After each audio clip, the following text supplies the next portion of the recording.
नमस्कार दोस्तों, स्वागत है आप सभी का सेंट्रल एम्प्लॉय यूट्यूब चैनल के नए और प्रेस वीडियो में। पेंशनर्स व पेंशन भोगियों की पेंशन पर सरकार का नया बड़ा फैसला आ चुका है, तो बने रहे इस वीडियो एकदम लास्ट तक और जानिए इस खबर को। इससे पहले अगर आपने अभी तक भी इस वीडियो पर एक लाइक नहीं किया तो एक लाइक कर दीजिए, क्योंकि आपका एक लाइक ही हमारी मेहनत का फल होता है। वही चैनल को भी फ्री में सब्सक्राइब कर लीजिए ताकि आगे भी आपको कर्मचारियों व पेंशनर से संबंधित लेटेस्ट न्यूज़ मिलती रहे। दोस्तों, पेंशन की न्यूज़ को जानने से पहले पीएम मोदी को लेकर बड़ी खबर आई हैं जो आप सभी को जानना बहुत ही जरूरी है। जी हां, कोरोना पर अब आगे क्या होगी रणनीति। पीएम नरेंद्र मोदी 16 और 17 जून को सभी राज्यों के मुख्यमंत्रियों के संग करेंगे मंथन। जी हां, पहली बार देश में 24 घंटे में कोरोना केसों की संख्या 10,000 के स्तर को भी पार कर गई है। मरीजों की संख्या 3 लाख के पार चली गई है। ऐसे में सरकार की अगली रणनीति क्या होगी। पीएम नरेंद्र मोदी 16 और 17 जून को देश के सभी राज्यों के मुख्यमंत्रियों का संग मंथन करने जा रहे हैं। माना जा रहा है कि इस दौरान कोरोना के खिलाफ कोई नई रणनीति पर विचार हो सकता है। प्रधानमंत्री नरेंद्र मोदी 16 और 17 जून को सभी राज्यों और केंद्र शासित प्रदेशों के मुख्यमंत्रियों के साथ बातचीत करेंगे। प्रधानमंत्री 16 जून को ऐसे 21 राज्यों केंद्र शासित प्रदेशों के मुख्यमंत्रियों से बात करेंगे जहां कोरोना केसों की संख्या अब तक काफ़ी कम है।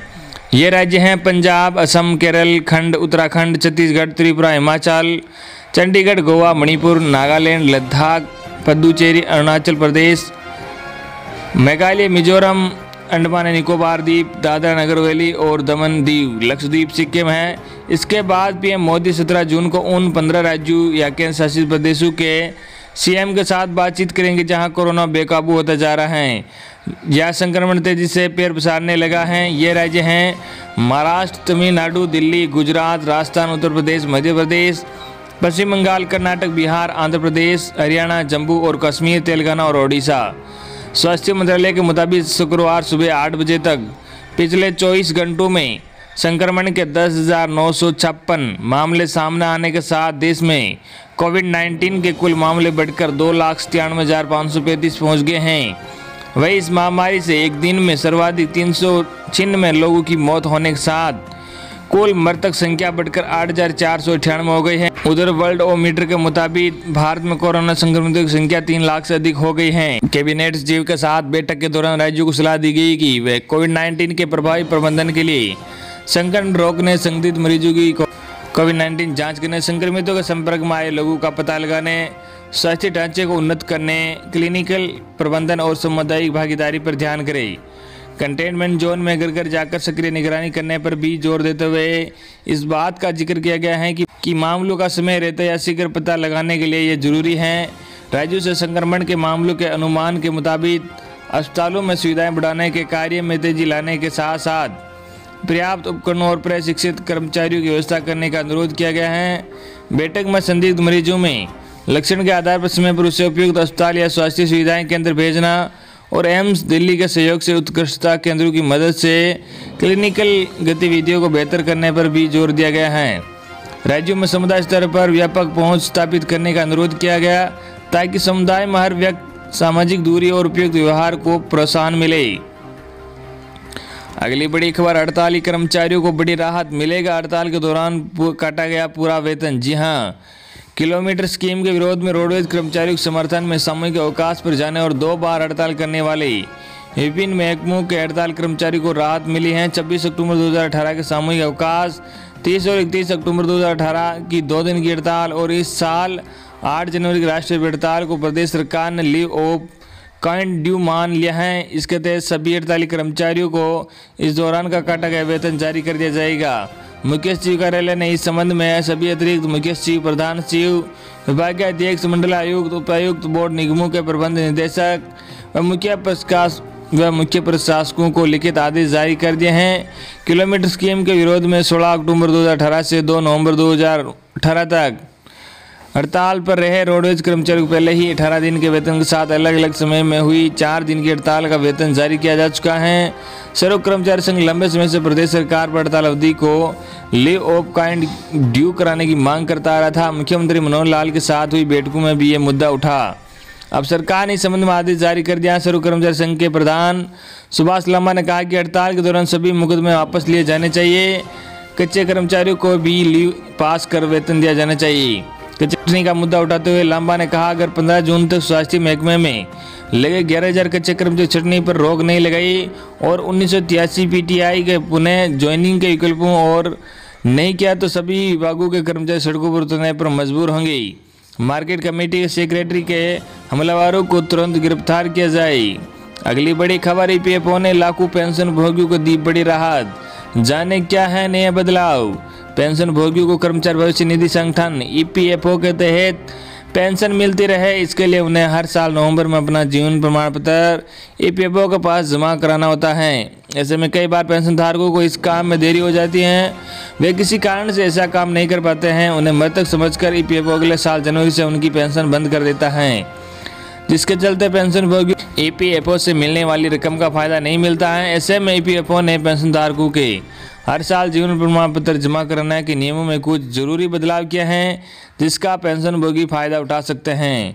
जी हां, ईपीएफओ ने किया है बदलाव। जी हां, नए नियम के तहत पेंशन धारक अपना जीवन प्रमाण पत्र उस बैंक में भी जमा करा सकते हैं जिस बैंक की ब्रांच से वे पेंशन लेते हैं। बता दें, पेंशनर्स के प्रमाण पत्र देने के बाद पेंशन फिर से शुरू हो जाती है। यही नहीं, अपने पेंशन धारक अपने घर के पास कॉमन सर्विस सेंटर सीएससी पर ही अपना जीवन प्रमाण पत्र बना सकते हैं। ईपीएफओ के इस फैसले का लाभ देश भर के करीब 65 लाख पेंशन धारकों को मिलेगा। श्रम मंत्रालय द्वारा जारी एक आधिकारिक बयान में सीएससी से जुड़ी जानकारी देते हुए कहा गया है कि करीब 65 लाख पेंशन धारक अपना लाइफ सर्टिफिकेट सीएससी के जरिए भी दे सकते हैं। श्रम मंत्रालय के बयान में कहा कि कर्मचारी पेंशन योजना ईपीएस के अंतर्गत आने वाले पेंशन भोगियों को कोरोना वायरस महामारी के दौरान उनके घर तक सेवा डिलीवरी दी जाएगी। इसके लिए ईपीएफओ ने सीएससी से भागीदारी की है, जिसके तहत पेंशन भोगियों को अब अपना जीवन प्रमाण पत्र देने के लिए कहीं नहीं जाना होगा, बल्कि वे डिजिटल जीवन प्रमाण दे सकते हैं। घर बैठे कर अप्लाई। जी हां, पेंशनर अब जीवन प्रमाण पोर्टल के जरिए लाइफ सर्टिफिकेट जमा करा सकेंगे। दरअसल ये आपके आधार से जुड़ा है, जिसके तहत पेंशनर जीवन प्रमाण पोर्टल के जरिए आधार ई वेरिफिकेशन कराएंगे। इससे लाइफ सर्टिफिकेट मान लिया जाएगा। इसके लिए पेंशनर्स को इन स्टेप्स को फॉलो करना होगा। सबसे पहले आपको जीवन प्रमाण .gov.in वेबसाइट पर जाना है। इसके बाद पेंशन वाले कॉलम पर अपने आधार से ई वेरिफिकेशन करें। ई वेरिफिकेशन होने पर लाइफ सर्टिफिकेट जनरेट होगा। यह सर्टिफिकेट आपके जीवन प्रमाण पत्र रिपोजिटरी स्टोर में हो जाएगा। अगर बैंक जाकर आधार ई वेरिफिकेशन कराते हैं तो बैंक अधिकारी पेंशनर को जीवन पत्र का प्रिंट आउट साइन करके दे देगा। अगली बड़ी खबर, लॉकडाउन के दौरान सैलरी नहीं देने वाली कंपनियों के खिलाफ सुप्रीम कोर्ट का बड़ा आदेश। जी हां, कोरोना वायरस की वजह से देश में लागू हुए लॉकडाउन के दौरान कर्मचारियों को पूरी सैलरी के भुगतान संबंधित याचिका पर सुप्रीम कोर्ट ने शुक्रवार को फैसला सुनाया। सुप्रीम कोर्ट ने कई कंपनियों द्वारा दायर की गई याचिका में लॉकडाउन के 54 दिनों की अवधि के लिए कर्मचारी को पूरा वेतन देने के गृह मंत्रालय के आदेश को चुनौती दी गई थी। सुप्रीम कोर्ट ने शुक्रवार को आदेश दिया कि उन नियोक्ताओं के खिलाफ कोई ठोस कार्रवाई नहीं होगी जिन्होंने सरकार के 29 मार्च की अधिसूचना का पालन नहीं किया है, जिसमें कंपनियों को लॉकडाउन अवधि के दौरान कर्मचारियों को 54 दिनों का वेतन भुगतान करने का निर्देश दिया गया था। कोर्ट ने केंद्र सरकार से कंपनियों पर कोई भी कठोर कार्रवाई नहीं करने का आदेश दिया है। साथ ही मामले में श्रम विभाग से मध्यस्थता करने के लिए कहा। शीर्ष अदालत ने कहा, जुलाई के अंतिम सप्ताह तक नियोक्ताओं के खिलाफ कोई ठोस कार्रवाई नहीं होगी।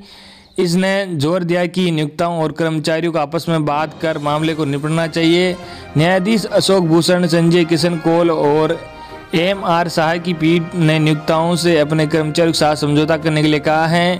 पीठ ने कहा कि वे कंपनियां जो लॉकडाउन के दौरान संचालित हुई लेकिन पूरी क्षमता के साथ काम नहीं कर रही थी, उन्हें भी अपने कर्मचारियों के साथ समझौता के साथ बातचीत करनी चाहिए। पीठ ने केंद्र से अधिसूचना को चुनौती देने वाली याचिकाओं पर विस्तृत जवाब दाखिल करने को कहा है।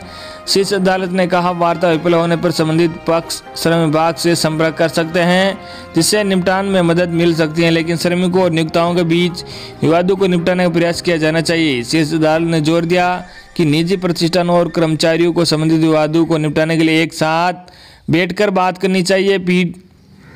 पीठ ने राज्य सरकारों से ऐसे समझौते को सुविधाजनक बनाने और श्रम आयुक्तों के समक्ष रिपोर्ट प्रस्तुत करने के लिए भी कहा है। शीर्ष अदालत ने केंद्र से 4 सप्ताह में एक अतिरिक्त हलफनामा दायर करने के लिए कहा है और मामले की अगली सुनवाई जुलाई के अंतिम सप्ताह में करेगी।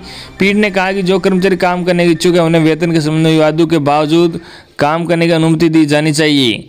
तो ये थी आपके लिए आज की बड़ी खबर। आई होप कि आपको आज की हमारी जानकारी पसंद आई होगी। धन्यवाद।